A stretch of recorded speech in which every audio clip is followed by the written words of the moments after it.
made it. Little blue whale. That's what we got.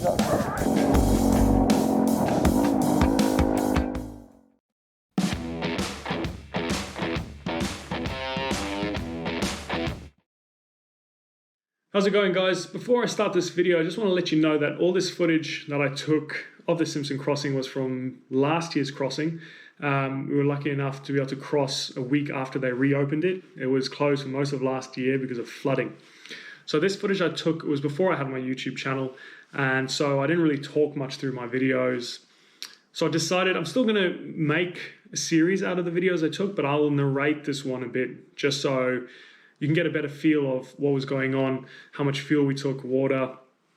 And I also want to focus on the actual terrain. From the first to the second day, the terrain changes a lot.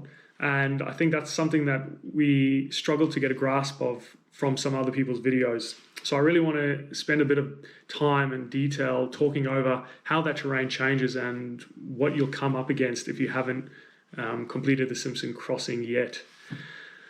Anyway, guys, I hope you enjoy this series. It's a great trip, and everybody should do a Simpson Desert crossing while they still can. It's an awesome trip.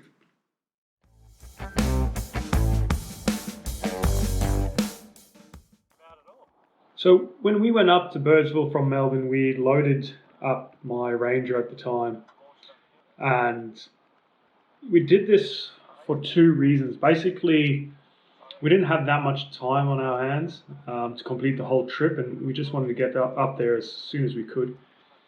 And another one of the reasons was we didn't want to have the fatigue of, say, 3 days on the back of a bike. When we started the Simpson, we just wanted to get to Birdsville and hit the Simpson straight away, basically.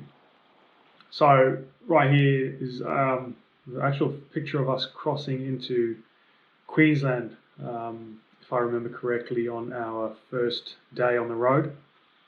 This other picture here is of Chris, and this was in Quilpie or Quilpie, a small little town not far from Birdsville, and we stayed here one night.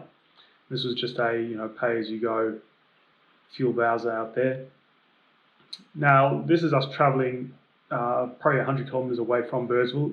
The terrain all of a sudden just becomes like this, desolate. There's Chris having a piss, and it's very Mad Max-like. You're almost, it just feels like Mad Max Fury Road, really. And in this Raptor as well, kind of felt a bit like that. Pretty awesome. Now, the Simpson Desert was flooded, actually, so it looks pretty dry there, but it actually been flooded, and when we arrived in Birdsville, it was quite green, and this was a week after the Simpson Desert had reopened. There weren't many people around, and this is the campground, so we stayed at Birdsville Caravan Park, and you can see this in the afternoon, nobody there at all, and only by the next day had anybody sort of turned up, and I think there were maybe about three or four other vehicles camped here, and a few other guys in the cabins. This really was the first lot of crossing, first lot of people coming to cross the Simpson. And so it was quite nice for us. It was definitely quiet, and we didn't actually see that many people out there on the trails. So here's Chris. We're just finishing all our packing, and we left the Raptor there and just paid for it to sit there for a week while we did the whole trip.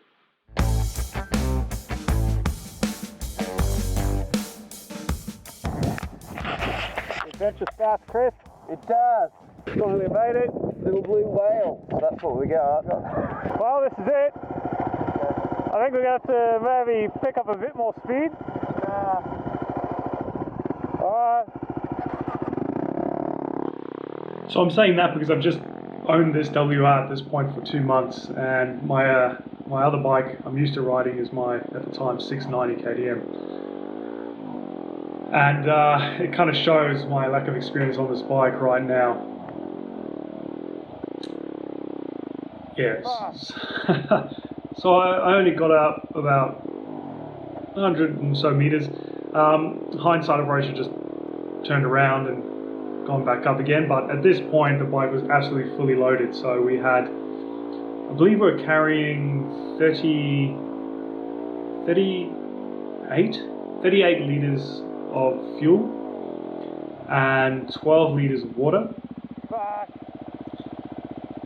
And to turn that around wasn't an easy task. So this was all on stock suspension as well, which just did not help me on this uphill.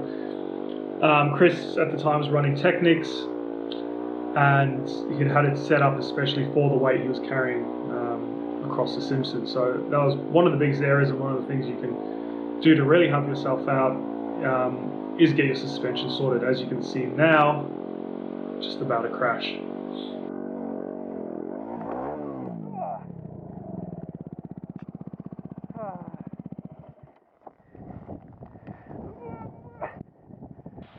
So my ego was definitely hurt here. I think I also broke my tank bag, and yeah, this was all within the first, say, hour of us setting off from Birdsville.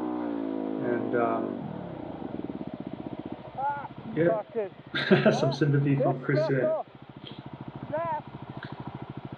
But like I said, carrying a lot of weight on stock suspension and not having ridden this bike in the sand before. On the 690 I did plenty of big desert, little desert and things like that to prep.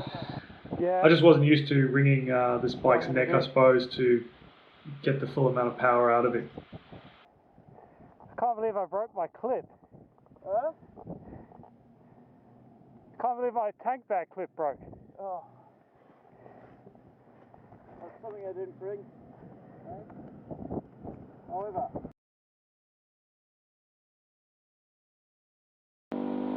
So this is what most of the Simpson desert is like from the east to the west for the first day until you get to Popel's Corner. So very flat and hard pack in between the dunes. This one here I'm approaching is the second largest, I believe. It was just one or two after Big Red. And from then on, the dunes really decrease in size, and even here you can see that the sand itself is not as deep as Big Red.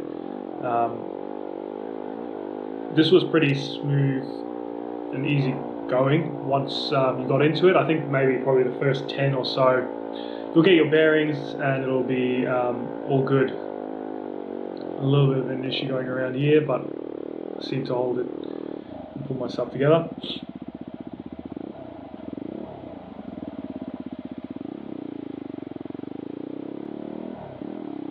Now we were running 38 litres of fuel because of the detour we had to do because of the flooding. So one of the major rivers had flooded and not even 4 drives could go past it.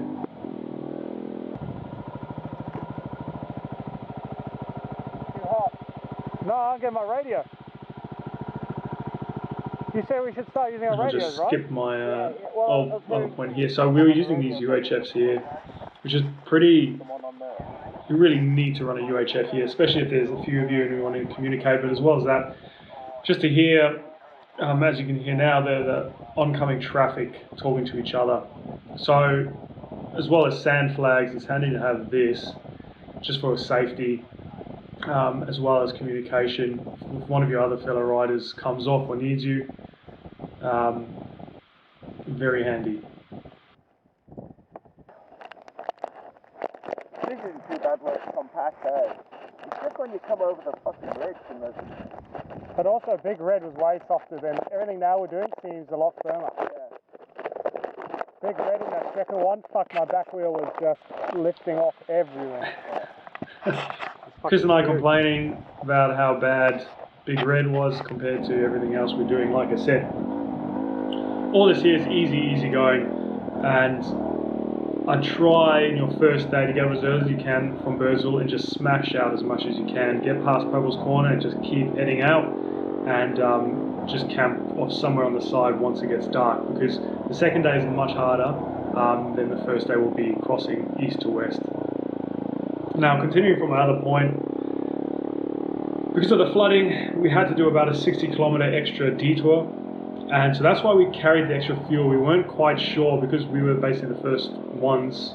We had some mates that went 1 week earlier than us, but other than that, we were the first ones to cross. We weren't sure what the conditions were going to be like, how many detours we were going to run into.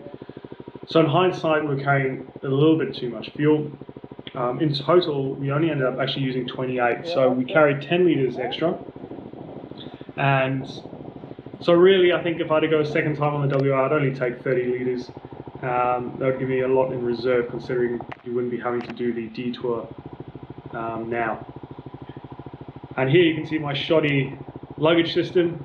After buying this bike, I think at the time it was my 4th bike, I spent a few grand extra on all the accessories to get it ready for the Simpson. I didn't want to spend another grand or so on Krieger luggage, so I just made a board up and put it on the back and strapped that on. But yeah, we ended up checking the luggage quite a few times throughout the whole trip.